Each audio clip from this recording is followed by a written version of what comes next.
Hello and welcome back to Valhalla. In the last episode, we had our mega Christmas celebration and officially ended chapter 2 of the series. And now we'll be beginning with chapter 3, so let's get right into it. Rent is due on the 30th. Please make sure your account has the necessary 10,000 or you'll be evicted. Jill wants to see if the Alex doll's beard actually grows. Buying it will prevent her from getting too distracted. Alright, let's go to the shop and buy the Alex figurine. Jill bought what she wanted and she's pleased with herself. She will surely focus at work. I mean, I haven't played around with this feature for a while. We've actually just been going immediately straight to work. But you can change the backgrounds of... Oh wow, you can actually interact with Jill. You can make her sleepy or poke her. I didn't know that. Settings? No. I can't remember how I did it last time. But you do have the ability to change the backgrounds of your apartment. I can't really figure out how to do it right now, but oh well. I guess we'll just go straight to work then. If I figure it out, maybe I'll show it at the next episode. Monday, December 26th. Oh, good evening. Hey Jill, Gil is in the back sorting an ingredients shipment and I've got things to do. The dog's in charge, okay? Bye. What? Wait, the dog what? Okay, first order, pet me. No. Pet me. No. I'm in charge and I want you to pet me. Yeah, we're not going to do that. Time to mix drinks and change lives. Turn on the news, we're good to go. Hey Jay. I'm not going to pet you. You'll pet me sooner or later. They all do. I won't. Will. You called. He said Will, not Gil. Ah. Who the hell's Will? Nobody. Don't be rude with poor Will. There is no Will. Do you need me to psych you up then? Shut up. Who, me or Will? Just go back to doing whatever you're doing. Alright. And you, just stand by. Only if you pet me. Just go. Fuck just happens. Oh, it's Virgilio. It's been a while since we've seen him. Well, aren't we spirited today? Welcome to Virgilio? Why do you sound so weirded out? You didn't show up with a bombastic soliloquy. Well, putting up an act can be tiring, you know? So it's all an act then. Wasn't it obvious? I guess. Would you mind getting me a Bleeding Jane? Sure. This is really strange because the last time he was here, he would always ask for his drinks in a really cryptic way. And yeah, like Jill mentioned, he would come in with a very superfluous soliloquy. It was just very extra. But now he's kind of just straight to the point and he's not really doing the act, so to speak. Let's see what's going on with him. Bleeding Jane. Yes, this is just the thing. So tired of putting on an act. Care to explain? It's a long story, and I'd honestly rather not talk about it right now. Fair enough. What made you change your mind, though? Well, for one thing, it's safer for me now. The pompous buffoon act was mostly a way to avoid raising suspicion. Safer? That's a word that's been losing meaning lately. Wait, that was your way of avoiding suspicion? Yes. You do know how weird that sounds, right? It sounds weird? You try not to raise suspicion, but you act in a bombastic manner that screams you're there. And everyone dismisses the fool as a buffoon and moves on. Huh. I mean, you might be right if I were talking about hiding myself, but I'm avoiding certain crowds of people. Yes, my behavior might call everyone's attention. But then everyone just decides I'm harmless and disregards me. And depending on how erratic my actions are, I become harder to read, giving me yet another layer of enigma. Well, congrats. No offense, but I fell right into your plan. I just dismissed your actions as those of a fool and moved on. You completely fooled me. Thanks. Say, can you get me something spicy? The guide says he needs a bloom lights, which is 4 aldehyde, 1 powder delta, 2 blender guide, 3 carmetrine, aged on the rocks and blend and mixed. Here. Aren't you fascinated by spiciness? What's spicy for humans might not be spicy for other animals. Hell, what's toxic for us might not be for other creatures. Do you like spicy things, bartender? I don't mind them, I guess, but I'm not really a fan. That neutral stance is actually weird to come across. Everyone either loves spicy things or hates them with passion. Do you like it? Lots. Not only in regards to painfully spicy things, but also the way mild or slight spice adds to a meal. I've always had this dream of opening a curry stand. As things... Whoops. Sorry. I skipped over that.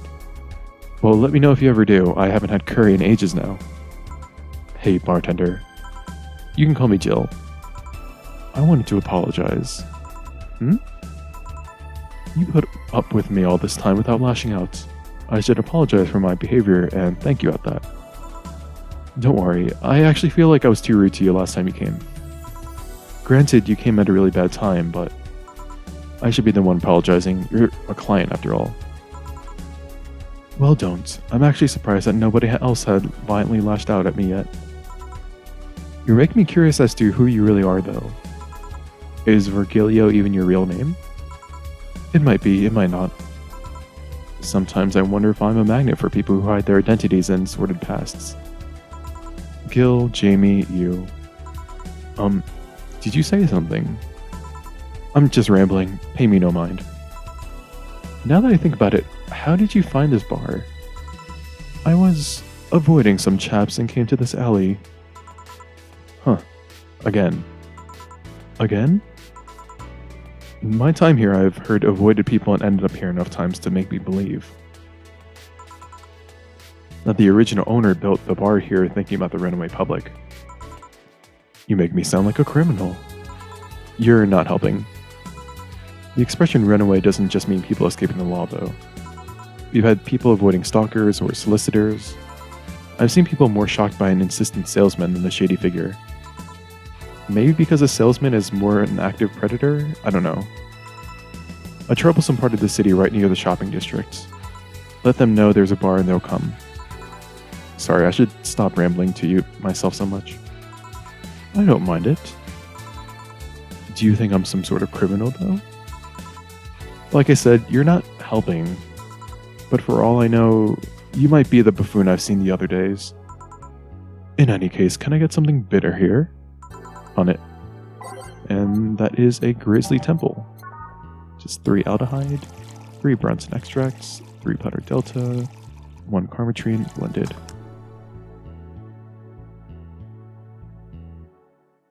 And let's serve it up. Here. This works. Whoops. Oh, whoa, I actually didn't know that there was a log of... Interesting. Okay, I'll just use that next time in case I skip over the dialogue again by accident. Do you like coffee, Miss Bartender? As weird as it may sound for a smoking bartender, no, I don't. Well, I get it. It's not for everyone. That cat boomer the other day. What about her? You're still scared of her? Not really, but she looks so familiar. Maybe you're mixing her up with another cat boomer. No, that's not it. It's like the bandaged girl last time. Even with the bandages, there's something really familiar about her. Maybe you need to stop thinking about it. Answers usually come to you when you stop stressing out. You might be right. Well, I leave you for now, bartender. Thanks for everything. Please come again. Welcome to Valhalla. Oh, hello, Mr. Detective. And here we are, another mute person wandering into the bar. Anything I can get you? A gut punch. Okay. A gut punch for the silent detective. 5 Brunson extracts. 1 Flanner guide. Agent mix it. Here. Oh, you got it right. So what's up now? A bit of holiday blues, you could say. So you celebrate Mega Christmas? Why wouldn't I? You looked more like a Festivus kind of guy. Why does everyone keep saying that? Well, Festivus is a celebration going against the capitalist madness that is Mega Christmas. And you know, cheapskate. If you have something to say it. I'll refrain. Although now that I think about it, holiday blues is not really tied to a specific celebration. Just a season. A season of consumerist craze. Mega Christmas is just a mockery of what the real Christmas once was. I mean, the season has slowly become enslaved to the corporations over time. Holiday spirit can only be manipulated so much. But then came that turbo male guy.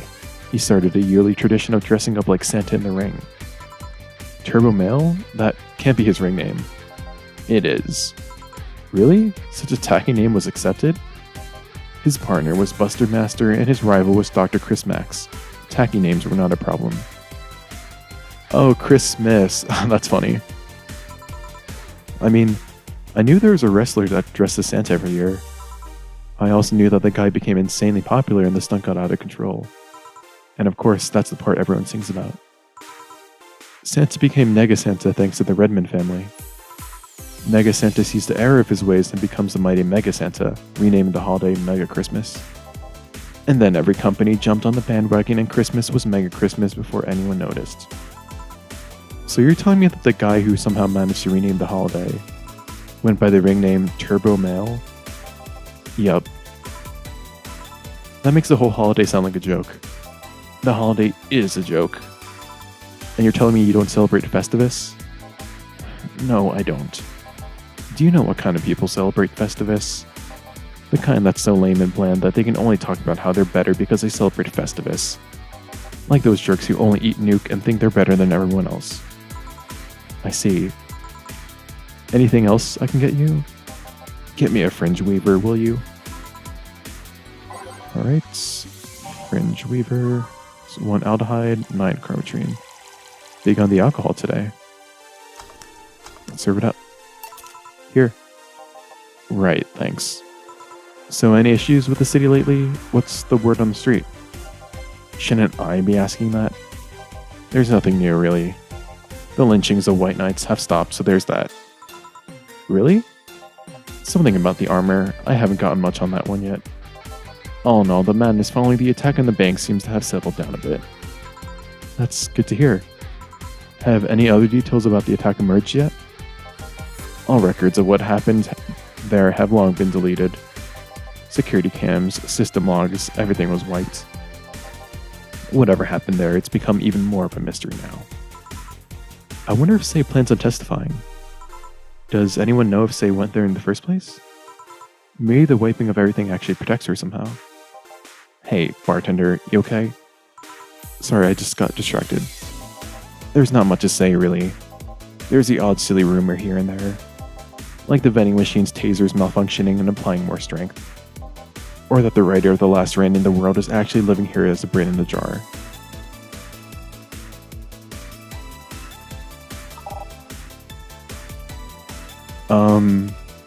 I think both of those are true. We met the brain in the vat. I forgot what his name was way back, but interesting. But those are the kind of rumors you hear from crackheads. Crackheads might hold that last piece of info you need, but you also hear crap like that. I see. Anyway, I'm leaving. Happy New Year, bartender. Please come again. Alright then, but no wait, she's out.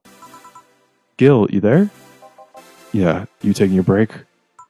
Let me know if someone comes in. Alright. Interesting episode. We got Art and Virgilio's acts. There's something to unpack there. I wonder what the certain crowds that he wants to avoid. I wonder what those are, and if we'll get any more insight into the real Virgilio. But yeah, we'll pick up in the next episode after the break. So until then, thanks so much for watching, and I'll see you then.